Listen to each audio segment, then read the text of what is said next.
The Nick and Matt Show. It's time for topic number 2. Okay, so topic number 2, which we just led right into. Steve, I think you're going to have a pretty good handle on this, or at least from your perspective, because you were just leading into it there. Sponsorships, outside sponsorships. You said they care about the metrics. So if they care about the metrics, it's because they're giving us something. And what are they giving us to this point in disc golf? Do we have outside sponsorships? I think we talked about a little bit earlier before the show. What did you call them? A tier or A class or whatever? A-list companies. Yeah. A-list companies. So do we have any of those in the sport? Have we had any of those in your recollection? So again, in our pre-talk, you had mentioned that Ford sponsored something over at the Europeans on the Europe side. Yep. I have not seen anything that makes me think that we have any A-list companies that are genuinely interested in disc golf. GBO last year. Was it GBO last year? I thought I was seeing some Maine beer advertisement. Well, not Maine, not as in like the state of Maine. It was like, I don't want to say it was like Miller Lite. It might have been. It was something. I feel like I was seeing flag banners, like feather flags, like all over the course, but I can't remember that. If anyone remembers live, go ahead and comment. But to your point, Arby's, okay? So people go, oh, Arby's. But can we just say like that was like a franchise store, right? And that was even like they pulled out of it. Yeah. So there's a difference between like A-list franchises too, like the individual stores sponsoring something and like all of Arby's corporate. That would be something else. We've had Subway sponsor the MSDGC back in the mid 2000s. Yep. That's not what we're talking about. I had and the way that we're going to get the A-list companies and get legitimate sponsorship is the Pro Tour.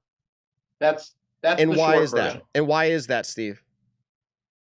The Pro Tour takes either 10 to 12 premier events or 20 to 24 top level events, if you include the Silver Series, and they can advertise across all of them.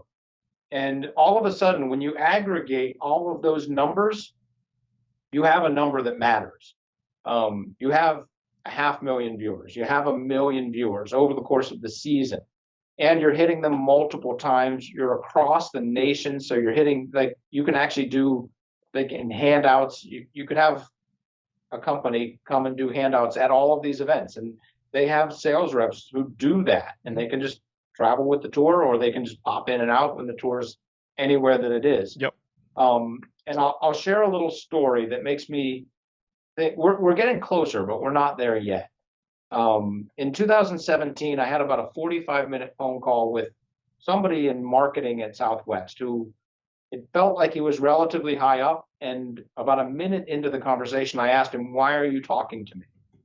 Because it was obvious we didn't have anything that would do them any good. Yep. And he said, "Because you guys are growing, and I want you to think of me when you're ready." Oh. And so we ended up having about a 45-minute conversation, and I mapped out what I thought was a really good activation for them. I wanted on the longest hole of each course, we were going to put yard markers, foot markers, 100, 200, 300, 400, all the way out to maybe 800 feet. Yeah. And they were going to look like a runway. Okay. So it would have the Southwest logo on one side, and it would have the 100 feet on the other side, and it would just, the whole would look like a runway. And then when the lead card came through, for every foot that the women threw and every foot that the men threw, they would donate X amount of dollars to their charity. And then we would do this throughout the season. We had a little ticker in the bottom right of the screen, so that when somebody's throw was going, it would just go brrr, and it didn't matter if it was accurate or not. It just had to be close to get people excited that, number one, Southwest involved, and number two, more money is being donated to this charity. It's a feel good ticker more than an accurate ticker. But that's the way we sold it. Like when Simon steps up to hole 11, we know he's going to throw about 640 feet. Like that's just what he does. So the ticker goes that. But anyway, and we talked through it, and he said that's a fantastic activation. And I said to him, if I gave you this activation for free for the entire season, what would you say? And he didn't even pause. He said, no, it's not worth it. And the reason is because he has to pay somebody in his office to manage that. Yeah. He has to pay somebody to go to the course and make sure that runway looks amazing. Like, it has to be the best looking runway in the world every time.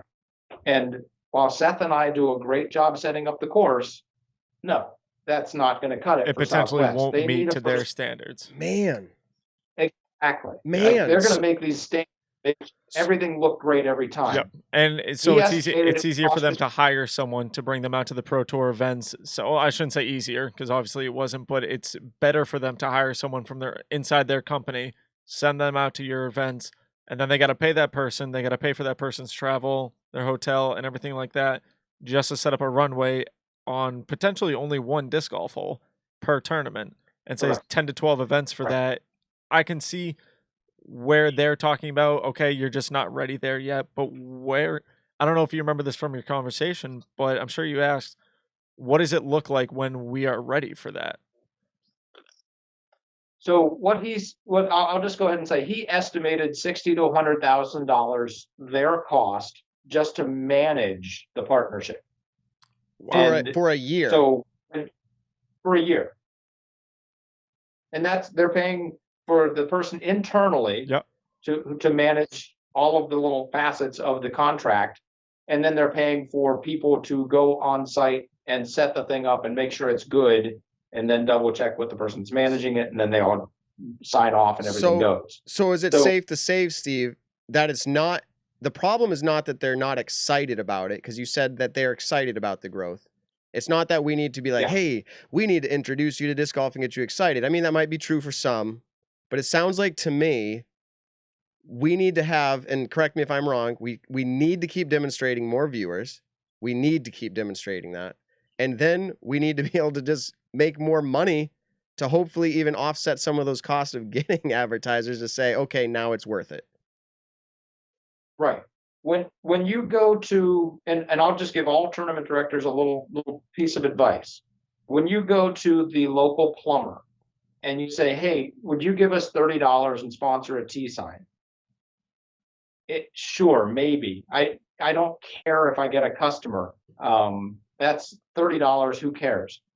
It's when you go to and then you go to the convenience store. The convenience store doesn't even want to bother talking to you for $30.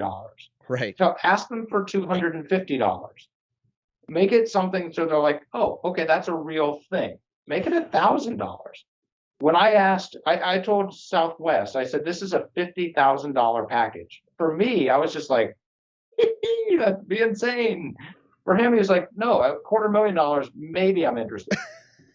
So we need money, but I will be interested to see, Steve. And now I'm sure when you hang up with us, you're going to go check it out too, I hope. CBS. I don't know.